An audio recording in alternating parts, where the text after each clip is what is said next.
Good morning, Hitesh. Welcome to Perspectives with Rajat. Good morning, Rajat. Thank you for inviting me. My pleasure. My pleasure. Hitesh, like I already told you, this is a free for all. It'll be a freewheeling discussion as much as you will allow it, and there are no this thing. There are no set agendas. So why don't we start with what's been your story this far and take as much time as you'd like. Introduce yourself to our audience, please. Oh, story. Okay, that's an interesting question. I like almost 80% of B school graduates from India. I also did my engineering and did a couple of technology roles, and then had an opportunity to be your classmate at Indian Institute of Management, Ahmedabad. Yeah, that's how they And advertise it. You can be Rajat's yeah, and classmate. yeah, we are classmates, and it's an honor to be your classmate. And I think I'll talk more about it once we start talking about your work. But I have had this sort of a very interesting journey where I worked across multiple disparate sectors. I started my career with Middle East, where apart from what I did, I actually sort of got a lot of learning about respecting culture, dressing up well. Moved on to a very big global multinational engineering and consumer company. Did a lot of cross-border stakeholder management for complex works, including mergers and acquisitions and investments. Uh, Moved to Indian organizations, a supply chain company where I was making it ready for private equity investments. So motivating a smaller company to, sort of all the employees for a bigger purpose and sort of outgrowing their comfort zones. Then moved to India Media Company, where I actually had an opportunity to interact with people who I could never relate with, which is the celebrities, sports people, Olympians, and uh, and there I understood the concept of intellectual property and how does a dream gets monetized and structured. Had an opportunity to draft contracts of intellectual properties like in Indian Premier League, etc. Then at my first startup, and that's when I think I break my life into two parts: the non-startup and startup. So 2013 end was when I did my first startup, which was called OnSpawn, where we were like a matchmaking engine between events and brands. We sort of made brands discover some amazing events, and events discover some amazing brands. And this sort of problem statement was right from our B school days, where we were on the road to seek sponsorships for our events, and there was always a challenge. And when I was on the other side, where I was working with bigger intellectual properties like IPL, etc., I realized that it's a challenge across. uh, I did a great run, almost 7 years. Did some amazing work, expanded to multiple geographies, and unfortunately, when COVID hit, events almost died overnight. And then my second startup, which was actually riding the COVID wave, where we did a edtech startup where we taught US kids on non-academic content from some amazing faculty from India. So got a lot of sensitization to how education works in India and how Asian kids in US behavior works. Uh, then I transitioned back to a pseudo entrepreneurial role where I joined a very large scaled startup in InsurTech based out of San Francisco who was setting up an office in Asia. And I sort of did a full stack ground up setup for them. And then currently, I'm a co founder and CEO of a very strong decision enablement organization where we use people and data to help organizations take decisions. Happy to talk more about it, but No, no, this we is my will we will absolutely talk about it. But thank you for that. Um, so many questions from just that. Sorry, one, how it is that we touch base with each other periodically, and then we lose track of what the other person is doing in the middle, yeah. and you forget very often that this person sitting across from you, their journey has been very, very varied and rich. So, first question to you is here: what's guided you from point A to point B to the various sort of job decisions that you made, your career decisions that you made? What's been the motivation? How have you decided that this is a time for change and this is the kind of role that I want to do? And finally, this is the job I want to take. Has there been a heuristic? So there's a interesting saying that when you face the sunshine, the shadow is always behind you. So So I have always seen that I've been very curious, and it's a very my career is very uh, anti-structure. Like I have worked across disparate sectors, like supply chain to media to consulting to private equity, and have worked across stakeholders right from again funds in the US right up to a truck driver when I was working with a supply chain company. Right, I think it fascinates me how facets of life work.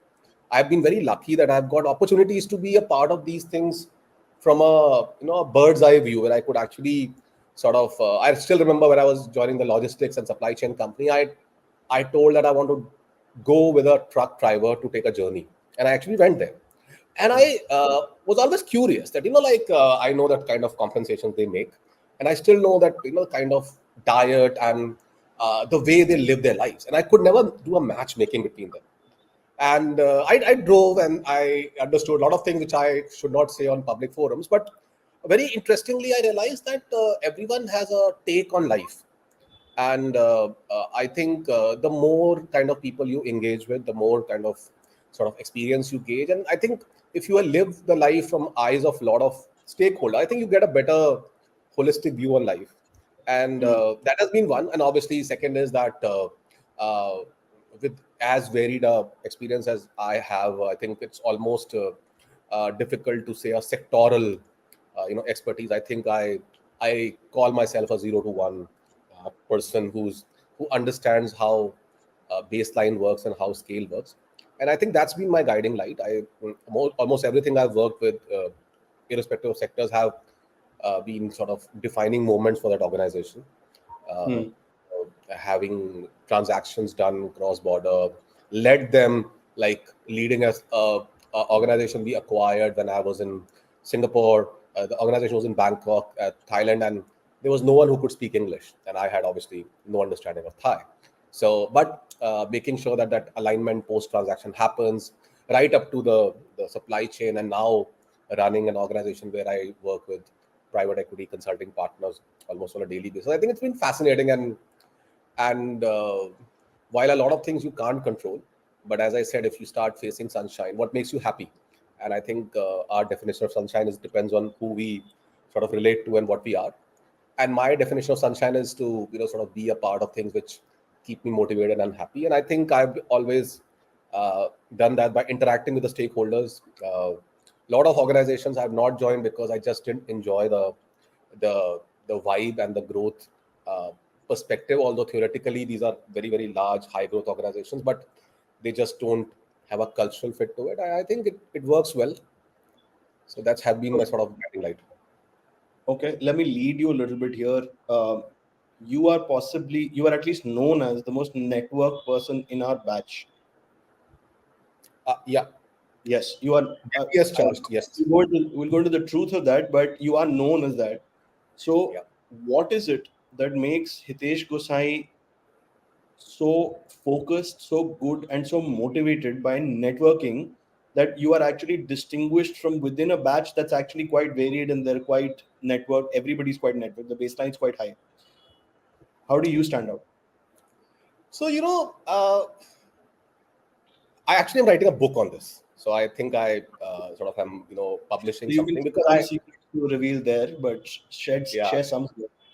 yeah. And so I think there are two aspects to it. What is networking and what do I sort of take from this, right? And let me talk about the networking part of it. So like there have been global researchers that when senior executives are asked that what has been the biggest contribution to your or organization's growth, etc., and almost in the first three, and depending on organization stage, networking comes across as a very large important function.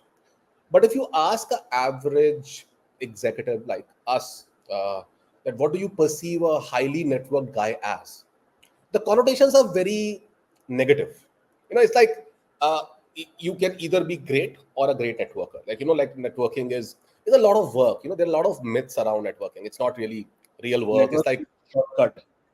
yeah, People it's think of it's networking as a inauthentic. shortcut. See, Yeah. it's shortcut. It's inauthentic. It's I'm busy, so I don't want to invest in something which I can't see results out of, right? And real relationships should actually be just happening. You can't craft them. And this is Okay. the common sort of conversations I have, right? Yes. But I think of it as a true social arbitrage. I i personally For think for the non that MBAs, break that down, please. so arbitrage is where a value for something can be disproportionately high depending on where you are and what you're doing. And I think socially being engaged with a lot more people gives you a lot more. I think if I leave the professional part of it, see socially, if I look at a sort of a top-down approach to it, uh, if you stay disconnected, it's like you're failing to engage with the bigger purpose of your life because you're not really impacting anyone except yourself, right?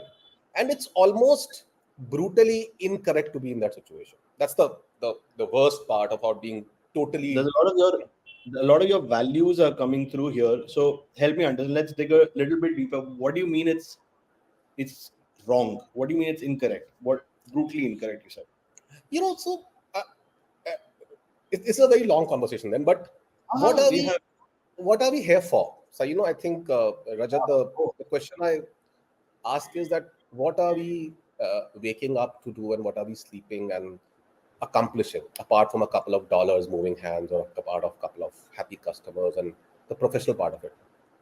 So interestingly, the world has uh, benchmarked only one currency for success, which is a green color dollar, which you have converted to a click through, which is basically an actual rupee or a dollar.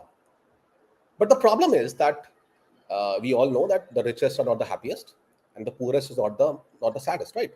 So there is a way of you to engage with lot more people and affect their life, and that's a true way of achieving, sort of that's.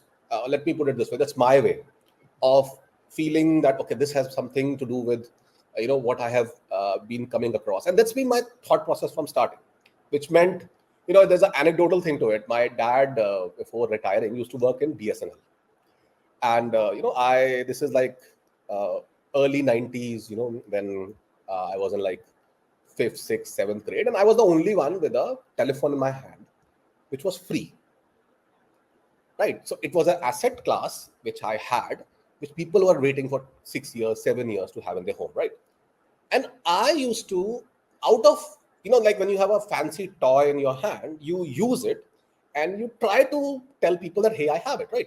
So people had phones, but it was very expensive to, dial and have long conversations. So I used to be one who used to call, hey, what's happening? And I think one fine day I realized that I actually enjoy doing that. So one is, yes, this is a good toy, but I like talking to people. And I like having we have been always restricted by our resources. We talk short because we think our time is more important. And I started talking about people, asking how is it going. Let's plan for something. And like typically what happens is the seconds are going and you are thinking, okay, let me now do it later. But I had no restriction there. So I used to actually ask, okay, like, let's catch up. Let me call this guy and call you back, like making some 20 calls in 15 minutes, which was practically commercially a very tricky one for a I don't know, I hope BSNL is not watching this, but so I, I started realizing that my happy place was, social interactions. And I used to hmm. love talking to people. And I realized that somehow my ability to connect to people. See, like when were in, our own campuses and the same dorm, we were practically socially and, from a knowledge based point of view, benchmarked. Like, there was a Hmm. baseline getting established. So hence, there was no reason for me to not have a conversation with you. But Hmm. as we go our different paths, our meeting points start reducing. So I always say that when you are interacting, and this could be professionally, this could be social forums, this could be something like this, where when you interact and there are open-ended, genuine interest conversations, where I'm genuinely interested that hey Rajat, how is it going? How can I help? And then you actually help. I realized that then this is sort of merging the two parts of our earlier conversation. One is, are you making people impacted by what you're doing, which is the bigger Hmm. purpose? And then, is it actually that complex? And it's not. And without, That's, oh, yeah, that's interesting because So we know. So I know this about you, and most of the people who know this about you. One, you are genuinely interested in the person across from you, and two, you're always asking that second question as to how I can help, right? Yeah. And it's very interesting that we can pull that back. We can pull time back about 30, 35 years, and we can find one point at which it's not very often we can find that one point you say, I have a free telephone from BSNL, and that explains so much about who Hitesh Gosai is today, right? Yeah, yeah. I owe a lot to BSNL. And honestly, Said no one ever. said no one ever actually. Yeah. Honestly, I Hmm. realized this when I was starting writing the book, and I Hmm. asked myself that how did it all start? And a Hmm. lot of times we don't even ask these questions, right, to ourselves. Hmm. And I was talking to a publisher, prospective publisher, and he said, like, let's understand how. And I really thought that, okay, let me actually delve back.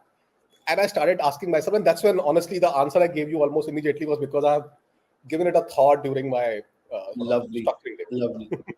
So we started this question with what's been your motivation for choosing the jobs that you did, and then you went on an entrepreneurial spree. This is your third entrepreneurial uh, Yes. effort, right? Brilliant. So what made you take that plunge? What made you turn into an entrepreneur? And what was the thinking there? What were the concerns? You had an established career. An entrepreneurial startup is it's a, like you said, it's a 0 to 1. You have to reset everything that you've done and start Yeah. over. Were you concerned? Were you How did you mitigate those concerns? What was your thinking? Whom did you talk to? Tell me everything about it. So now that we're talking uh, open, so see, there are a couple of aspects. I think I come from a very simple middle class background, coming from a small city like Agra, and I had an aspiration. I always asked myself that what was my aspiration when I was growing up, and somehow with all the things that happened with us and our sort of being into a good organized sort of institution which gave us that kind of visibility, etc., we could actually achieve our myopic sort of expectations like very soon. The problem is a lot of us keep pushing this away, that I need more of this, I need more of this. I think I was a chief executive officer when I was 28. Wow. Okay. Okay. Small organization, but I was actually running the business. I'll tell you why, because my manager was not there. So I had to be elevated because someone had to run it, and there was no one. And accidentally, I realized that I was doing a lot of high quality work. I was enjoying it. I was, I was doing too much, making too much money too soon. Hmm. And I, How did you realize that? I somehow felt that it's I've got it. Like I bought a car, and I I always tell myself if I can eat something and wear something before thinking, then I'm okay. And I was okay very soon. A lot of us were okay very soon, right? And I said, then why am I running something which I don't totally love? Like, let me find out something which I love doing, and I found it, and I realized that I could relate a lot to people again by interactions during my college days, graduation days, where people were generally struggling, and we were like meeting in these big company offices, during the month before the festivals happening, all of the colleges like XLRI and I am Bangalore and I'm just chatting and, okay, what are you pitching, what are you pitching? I realized that there are people who are not getting paid or graded for this, but they're having fun doing this, but they're not able to solve this. And I accidentally was in a situation where I could see it a top down. I could see how $1 million were getting pumped by a brand in a event. And I said, if this structure is possible, can I Hmm. dissect this structure to let's say $1,000 into a Hmm. very small session at, let's say, a B school? And Okay. I realized that it's possible. And I obviously did my homework of talking to brands, and I realized that why am I delaying it? And so it was, I had logically framed it also.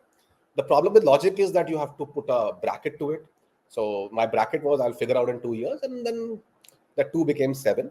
And honestly, I didn't miss the corporate life. I was having a lot Sorry. of fun. You know, so you identified a problem, but was your reason for chasing this problem that you could create impact, or was it that this could make you a lot of money, or was this that you have wanted to prove a point? What was the motivation there? So I'll give an MBA answer to this. Oi So, Baba. like if I do a 2 by 2 matrix, everything goes right and I make a lot of money. Like I Ah, have fun and I have my money, right? So I was having fun. Okay. Now the fun could have been larger when the scale becomes bigger, right? okay. So my intent was to have maximum fun and belief in what I'm doing and solve sort of purpose. Hmm. And money should come. So my point was, if I stay in the second quadrant, as in like if I do a kind of like, and like less money and less fun, I'll go off. If I do large money, large fun, there's no reason for doing something else, right? And more often than not, all of us fall in the quadrant like either this, which is large money, no fun, or a lot of fun but no money. And I think I was going towards like just following the path organically towards the actual holy grail quadrant, and I think it was very calculated. I knew that technology can do wonders. I had no idea what AI was actually. Fun anecdote: I was talking to someone who was explaining AI to me about 4 years back, and I said I was doing this by actual cohort mapping on tags, right? He said, "Yeah, but you were doing 1,000, and now you can do millions of that." And I said, "Okay." Then I started telling people now that actually I was doing an AI based matchmaking, because I was doing something like that, but I had no idea it was because I was actually artificially tagging, because events are fun. Right? Events, you can't tag an event, okay, small, big, culture, non-culture, because it depends on who is doing it, what forum is, who's coming, who's the chief guest. So we were actually indexing, and I realized that I could actually tag them. So you could, Your AI then was actual intelligence and not artificial intelligence. oh, fun. That's good fun actually. Hmm. Interesting. But so the day that you jumped off the cliff, Yeah, either the day you resigned or the day you incorporated your new organization, yeah, that day you're making an emotional decision. The rational part has either been done or it'll come later. yeah. What was that gut decision that said, nah, we're going to do this now? No looking back. So there are these moments which come where you are like having a fleeting thought that Hmm. I will do this. I should do this. Let me make a logical but it's fleeting, because the 28th of the month there is a SMS which comes to your phone, which makes a lot of difference in life, right? And then on second or third of the month there is an outgoing SMS which goes from your, and which actually says that, hey, thank you so much for the money you have paid me. And suddenly we realize that the second or third of the month SMS will still stay, but the 28th will not, right? And and and I think, and I wish I could zero it down, but I think there was one of those conversations in Okay. an office Hmm. where you realize that like I have no more reason to come and do this tomorrow, and sort of I my again the mojo, as they say, right? Like I'm off it now, and when you're off it, I think it does. See, because you're answerable to a lot of people. When you are a chief executive of an organization, you are answerable for, and I always say that you're in a position of responsibility, because a lot of you know kitchens are working because you're doing a good job. So you have to make sure that you do justice to that also. So I think I decided, I actually communicated, and like a classic case, there's a, like, why don't you stay more, think about it, etc. And I did that, and honestly, it was not an overnight sort of a walk off, let me do this tomorrow kind of a thing. And I have been very I always say that while selfishly we want to achieve a lot of things, but we have to acknowledge that there are a lot of people whose certain part of their life depends on you, and you have to do this. So I think there was a soft transition, and but the conversation started on the day when there was, I think, some difference of sort of expectations, and very vivid difference. And, okay, you know what, this seems like you're thinking of something else, I'm not. And I also offered, by the way, that let's do it within the organization, because I was not a big I was not very paranoid about I have to do it. I was very paranoid about this has to happen, and Okay. has a large value to it. And obviously, if the structure, and thankfully, I was working in a organization which has a very entrepreneurial ecosystem to it. So my idea was that this should happen. I'll need Hmm. a lot of resources. I'll build them on my own. While I think I can, because I've done this formally, but I may have a lot of challenges. So let me do this with you. And I think this didn't, but while this was a conversation, but I think this was an endless conversation. And we realized that, okay, this is not working out. And I think the opportunity was too large for me to not pursue it. and the purpose was, haunting me, that, like, why are you not doing it? This is something very exciting. And I was just like, I think I love doing this. And I actually did. And when you did you do it alone? Because I know that your second startup was with another friend of ours, right? Or actually a set of friends of us. Yeah. But did you manage the first one on your own? So uh, this is, why I love startups is because of this sort of the energy around it. So, when you are having a decision, like I still remember chats with you when you were thinking about Plutus, right? You want to chat about it, you want to validate it, you just want to transmit that energy. You don't want to do it intuitively, but that happens. So I think in one of my conversations with a classmate of mine from school, like nursery, Oh wow. I was chatting, and that gentleman was my was went to the one of the largest P school. I am Bangalore again, and working in a very very fancy nice job. And I was talking, and I said that this is what I'm building, and I have zilch understanding of technology, and I'll figure it out. He said, "No, what? I understand technology. So let me help you figure it out." And like a good friend, obviously, we post office catch up over like a WeWorkish zone, making frameworks, interviewing people, etc. And I think what happens is when you do a lot with startups, you become invested. So I sort of invested that thought, and I think for about 8 months, 7 months, I was alone. And one fine day, I got a call that, what, I think this is large enough to sort of take a call. Would you be interested? And I said, I will be definitely interested. And I think so. The short answer is about 7 to 8 months I was alone, and about the next year I had one of my co-founders who happened to be one of our closest friends also. How is it working with close friends in a startup? I I think I was lucky, and but I have so because I love startups, and all of us get an opportunity to be getting a call that, hey, I'm doing this startup, can you help me, etc. And all of us do our bit to do that. I I have seen more negatives than positives. Negatives because I think your journeys are very similar, and you have seen each other in a different perspective, and there is a underlying uh, I can't say this to you because you're a close friend of mine kind of a zone, Hmm. which happens both sides, right? Yeah, yeah. So and an actual let's fight and solve it over conversation becomes tricky, Hmm. because when when you're truly complementary, you basically should have a viewpoint, and you want to be proven wrong Hmm. or proven right, or uh, coming to a middle path. And that's where I think uh, a relationship of any sorts, and again, the closest friends may not be your best buddies, and so I'm saying where relationships take over, and where your mind and heart have a conflict, where the heart Hmm. says, am I losing my friend for no reason, Hmm. and your mind says, but this may be wrong. I Hmm. think that's where a lot of directional changes happen. I've had a personal interaction with a lot of founders who have been caught in that dilemma, and so I think it's a mixed bag. It's a perfect if you orchestrate it well, then it's the perfect way, because there is almost, see, two co-founders or three co-founders need to Hmm. have only one thing in common, which is trust. Everything else falls in place. You have to be believing that someone sleeping on a bed about a couple of kilometers away from you is as anxious and as excited about that as you. And whatever both of us chat about, the best interest of the organization is in our mind. And when that happens, everything else falls in place. And I think But that's trust is an outcome. But trust is an sorry. outcome, and you said how you should orchestrate it well. So what does orchestrating it well mean? So again, if you are What did it mean friends, to you? Hmm. so I orchestrated by a relationship. So I had a pre-trust relationship with someone. Hitesh, Like for example, every Hitesh answer will come down to a relationship, I suspect. I don't know. I think we are living.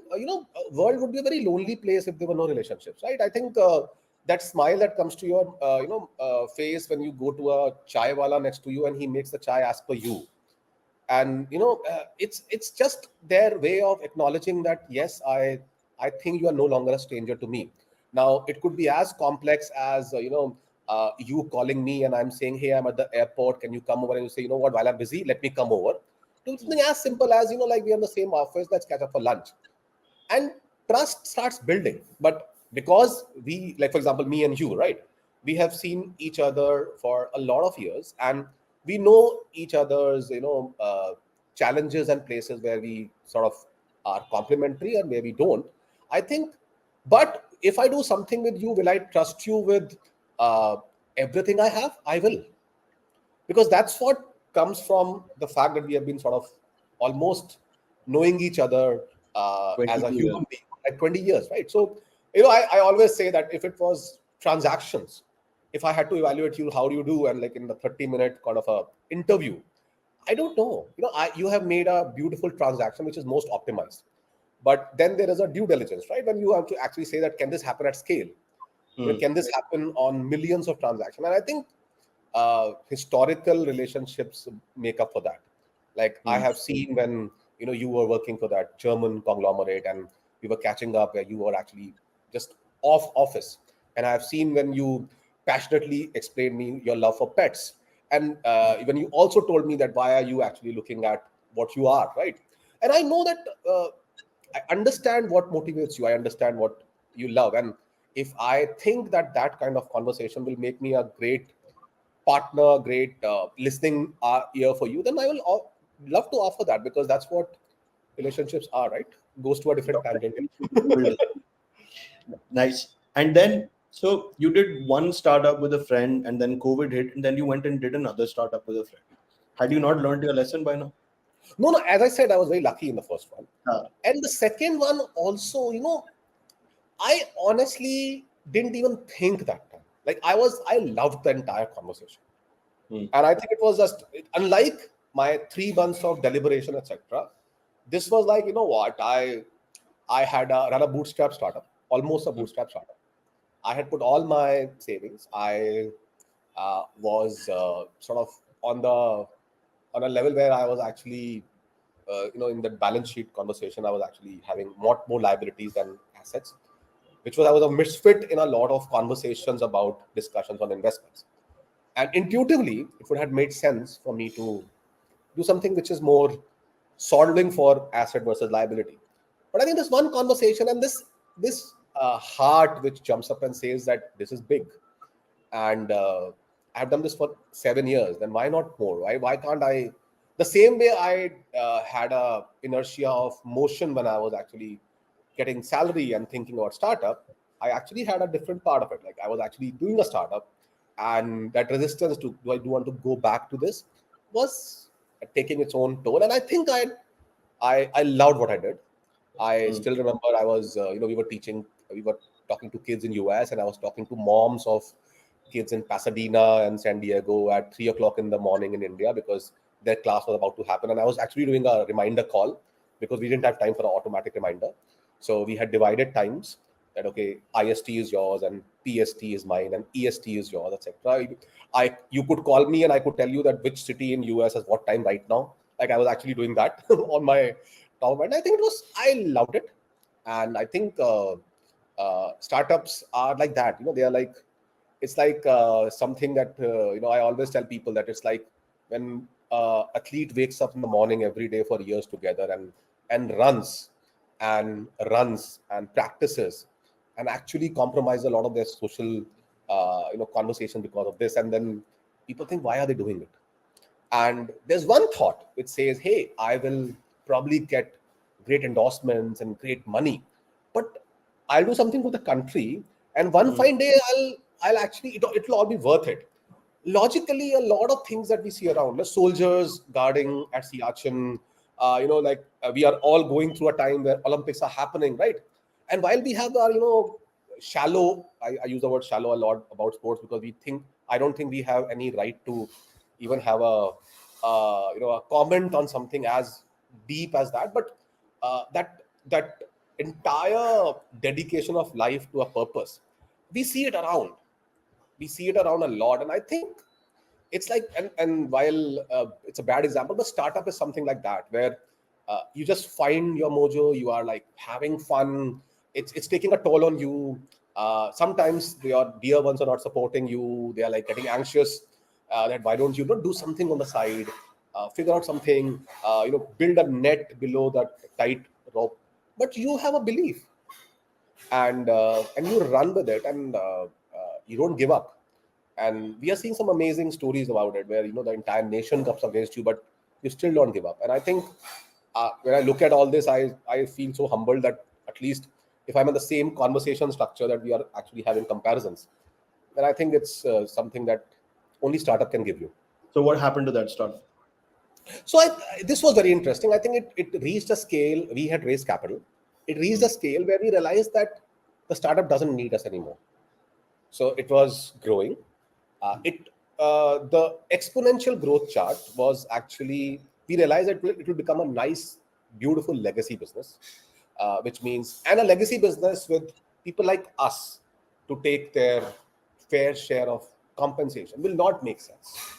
Hmm. And I think this is also something which only startup can make you do, where we Hmm. got together and said, you know what, let's make one of us run it, and two of us will just take a step back, and that's it. Like, I have seen conversations where people say, did you not take anything, did you not retain anything? I said, if I don't uh, have any contribution anymore, Hmm. then why do I do that? Yeah. And honestly, it takes a lot of time, but it was honestly as intuitive was to participate in it, almost as intuitive that was to have that amazing conversation that let's not tax the business, or let's not tax the startup because of us. Like, let us be assets, not liabilities again. So I think we just walked out. The startup is still there. It's doing its bit. It's doing its bit at a scale. It's having, it's having its fair share of pie, and we are not there. But we are obviously our souls are still meandering around those zones, and we still, uh, you know, uh, do whatever we can. But I think, yeah, that startup, and documentarily, as they say, there's nothing. Uh, for our listeners, I must point out that Hitesh understands intellectual property very well, which is why till now he's not mentioned the name of any of the organizations that he's been Yeah, involved with. yeah, yeah, yeah. But I think that will change. So tell us about the latest startup. Now, this actually aligns very close to my heart on networking, and so I have a belief that, and I think COVID was a turning point for my belief. My belief is that people are not made to do a single thing. Like, you're not supposed to be just a founder, right? Hmm. There are a lot of people, like a lot of them, who can probably, sort of gain a lot by, your experience. Like, you could be a problem solver, consulting guy, or a board observer for a startup. You could be a mentor or a guide to a organization which needs assistance in your area of expertise. You could actually be a teacher, uh, expressing your practical knowledge to, to B schools, to corporations. You could actually have an opinion on something. Like, if I ask you an opinion on how banking system was engaged in the budget of 2024, your opinion is way more weighted than anyone else, because you are living that life. You could be a panelist on a global forum. You could be a part of, the industry delegations, when, like, a delegation is going representing something. But you don't, first is, we don't realize it. And if we realize it, there's a conversation, why don't we do this? And say, of course, why not? uh, then how do you do that, right? Hmm. So the premise of what I'm doing at 1Lattice, which is the only IP I'm saying because I'm there, right, is I'm building a decision support platform where humans are involved. Like, it could be, you are a Procter and Gamble who is trying to figure out that, should I enter Meghalaya with this brand, and you want to talk to 20 women who are the customers to take your viewpoint. Or you could be, launching plutos probably in, let's say, Singapore, and you're figuring out that someone similar to me, how does the transaction work? Like, I need to know people who are doing this distribution. I want to talk to platforms. And uh, and this relates to me, because when I was running my own startup, my first startup, I realized that I had to travel to Dubai, sit in a hotel, figure out some conversations, and understand that, is this market good enough? Hmm. But now, with my current startup, I can actually, you can tell me that, hey, Hitesh, I want to go to Dubai, and I want to talk to people who understand copper trade between Saudi Arabia to London, and have done at least $100 million trade, and I want to know the challenges. and I'm willing to pay for it. There is a person out there who has done that, who's happy to talk, because no one says no to an interesting conversation.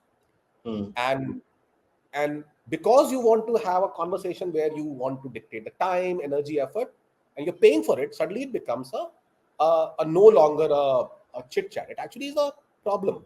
Now, you're running an organization where a lot of bureaucratic intervention happens, right?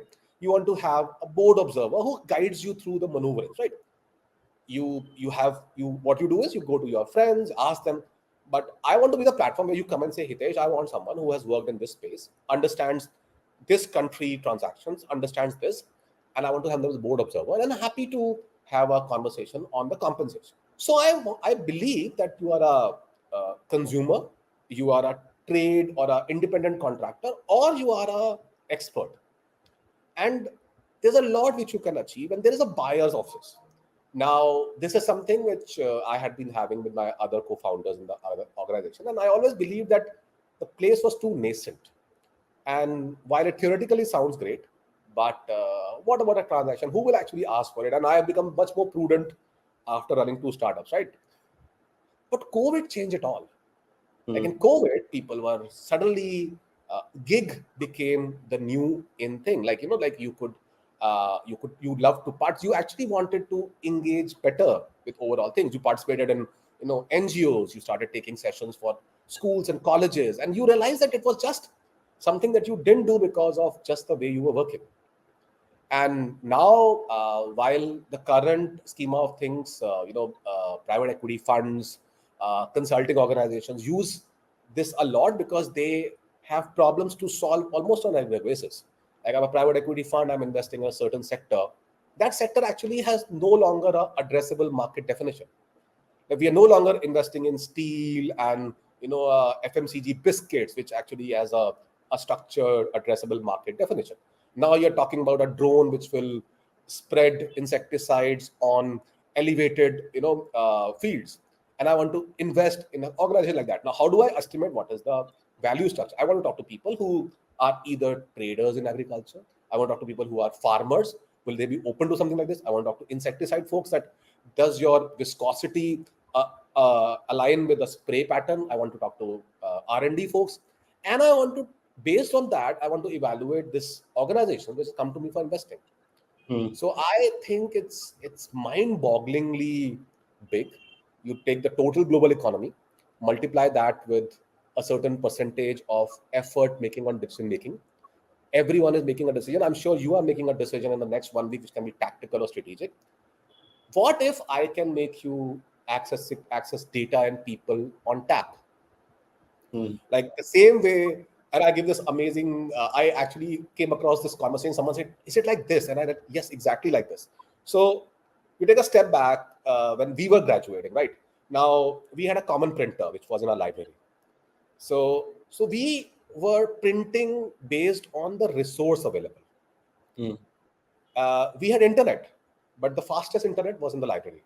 So we had to think that, is it actually this critical that I go to the library, type it out, then wait for my queue in the printer and print it? And you couldn't watch movies, you couldn't decipher sort of videos and take notes. You couldn't do that because the supply side was restricted, and you made your demand patterns based on that. But suddenly come Geo, suddenly it's on tap. Now Hmm. the world is thinking, what can I do with this? And the same applies to this. Right now, what your decision making is happening is based on the limited availability of resources, which Hmm. if this becomes on tap, if you can say, I want this, and there is someone sitting in a by lane of Argentina who has done that, who says, oops, Rajat from India wants this, I'm interested. I'll say, I want $50 for this, or $100 for this. And Rajat says, yeah, like my flight ticket to Argentina is like $2,000, and this guy is giving me $100. Why not? And this guy is a specialist in exactly what I want. So this is what I'm doing. This is the same energy and same excitement I see when I was earlier, and this is the way startups work. And I see tremendous headwinds. Hopefully, and fingers crossed, it will continue that way. And that's what I'm doing. Tell us about your experience at IM and what's been your takeaway. It's a it's actually, yeah, it's like almost you saying that, tell me your experience with your parents and what your take on that. It's actually like it's just a part of our life. I think, uh, and it's not just about IMA. It's about anything that we have done. I think you while you do what you do, which is the actual studies and the actual learning and uh, unlearning, and I think a lot of things that I have, and I think a lot of us have, owes to where we did this, starting from. So I think it was unbelievable. It was crazily humbling because here, we were all coming, doing very well in our small pockets of life, and suddenly you find 200 plus people who had all done very well in their lives, and now they were supposed to do very well along with all of us. And it's And all relative. sorry. And it's all relative. It's all relative. I love this relative grading mindset. But I think what I personally Hmm. got is friends for life. I think I have been extremely lucky to have people who I can call when I'm vulnerable. I love chatting about things that make me not sleep at nights and talk to the right people. And I think I have a lot of them now who I can talk about. And startup is a lonely journey, right? Startup, and you don't really. I always say that in 365 days, if there are 6 days or 7 days which you're happy, then you're doing very well, because that's how life is, right? And you don't talk about your vulnerabilities to anyone. You can't talk to your employees, you can't talk to your investor, you can't talk to even your spouse, right? Which means you need people in your life. And I think IMA gave me that, because while I have got my classmates, schoolmates, who can tell me that don't worry, it will be okay. But IMA gave me people who said don't worry, it will be okay because this will happen, and they actually guided me a lot. Uh, and I think it's been a blessing. I always tell people that there's a classic question I always say. This in engineering parlance, a better branch or a better institute. And I Hmm. always say that always choose a better institute, because what air you will breathe and what Hmm. friends you will make is Hmm. something that you will just sort of be proud of them a couple of years later. And do not benchmark yourself lower. Benchmark learning can be achieved, because probably you'll not learn as sort of much you want to do in a particular vertical, but Yeah, yeah. that place The will course make is a only 2 years. The course is only 2 years, but yeah. those relationships are for life. You can pick the content up anywhere. Like we used to Correct. say for our second year electives, right? Always choose the professor, not the course. Absolutely. I know. I think it'll become a very inside story conversation, but this is how it is. I think a lot of us who did those, Shodh yatras, and a lot of us who actually went to villages, and I think it sounds, when people say, "What did you do?" and honestly, it becomes very difficult to Right. explain. Like Yeah, if so you can, if the lab people, the Shodhyadra people, or the PFM people correct. can answer what we did in those courses. Correct. So like I think if you ask me what was Anderson Sweeney and what was the quant study, I could actually tell. I studied a Black-Scholes Yeah. formula, all of that, and weighted averages of capital, everything fantastic. But I I always say this. I mean, like the subjects that we really didn't think were critical are the Mm. ones we actually needed the most. Organizational dynamics, marketing, HR, and yeah, I think IMA has made, at least I don't know about others, but made me what I am, and I almost owe my life to it, and I would be extremely happy if my son is like chooses that. I'm not saying the institute, but just the learning of being able to make great friends for life, and uh, ideally people who are really bring you up rather than pull you down. And I think IMA has done that for me for sure. Okay. Just because the last thing you said, I want to say this. I'm completely of the same opinion that you are, but I've noticed that our opinion is actually colored by our general outlook on life. It's generally been positive, and we know what's going on in each other's life. So we know that life has its ups and downs for all of us, for both of us, for everybody else that we know. But I know that your outlook has always been more positive than the average person's, which is why you can say it like that. But there will always be people who will try and pull you down also, even at these Yeah, places, yeah. right? Again, it's all a binomial. It's a normal distribution. That's what it is. There'll be all kinds of people, but it is. I think it's the mindset that you put into it that you get back as output. So People don't pull you down. I don't think so. I think they have insecurities and vulnerabilities, and they have seen something in their life which they just want to Correct, express. correct, correct. So I And keep telling people that there's usually, because when you get to one of these places, like our experiences from Ahmedabad only, but I tell them that there's a lot of noise on campus in the first week that you join, yeah, and then there's a lot of silence, and then what happens after that is one of two ways, right? There are those people who are like, nah, I was good where I was, and therefore I will keep believing I'm good, and I won't let these 200 other people get to me. And then there are people like you who will say, yes, I was good where I was, and now I have the opportunity to be better among this peer group that's even more elevated, right? yeah. Who are willing to be humbled. There's a very interesting saying that uh, the the bad news is that time flies, and the good news is that you're the pilot. So, so I think a lot, and I think it comes a lot from our upbringing, the way we have been, our moral values, etc., and how we absorb things. But generally, you own what you do, and I think life is too short to make people go down. I think just do what you do, and make sure that if you can contribute to some people doing better than what they could have been by something that you have. Absolutely. Uh, What's the delta that you bring to their lives? yeah, I think just have fun doing that. No, like I think you need more people, and I think that's how it will be. When's the book coming out, Hitesh? Yeah, that's where I think that's a sore spot. I think people like us can talk a lot about it. I can actually take sessions on this, but I can't type, I can't write, so I'm figuring out. It will take some time, Hmm. and I You can always, dictate it. You can sorry. dictate it. You can dictate it to your computer. They'll type it for you. Yeah, of course, of course. I always say this. Like my thematic in networking is that like, and it's an inspiration where someone was explaining me how does SIP work.